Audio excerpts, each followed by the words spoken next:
Okay, so we had a look at how to set up the customization. We also had a look at the tie-off in customization and what happens there. So let's have a look at other places where that customization can help us in sewing mode. So I'm going to open up the free motion menu. Again, my customization is on. There is the box with the little arrow. I'm going to activate it within this menu, and I have three options under the free motion. I have a spring foot, I have a floating, and a ruler foot. And when you work with a floating foot or a ruler foot, you want to be able to change the pivot height or the height of the presser foot so that it allows your work to flow freely under the presser foot. Now again, when I have that menu open, I can no longer see the tension and the information about the stitch underneath that. So because the customization is on, I am now able to access the pivot height for either the floating or for the ruler foot, depending on which one I have selected. And I can just grab that, and you can see how it separates it from the menu down here and brings it up onto the screen. I can close the free motion box, which then brings back the information about the stitch and the tension.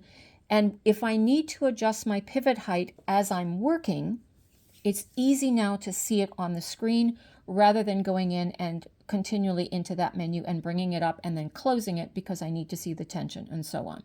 So that is what you'll find under free motion. Just close that.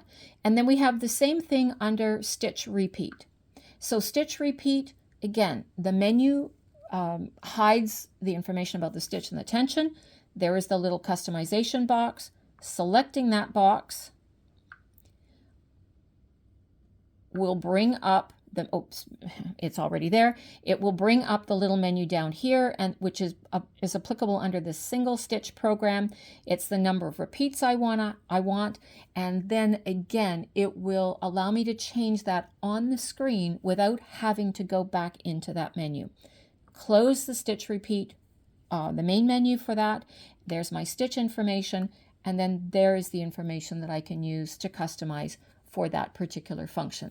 So again, that customization of your workspace is a valuable tool. So make sure you go into the settings and make sure that it's engaged so that you will be able to access those functions, because if it's not turned on, you will not be able to separate those bars out.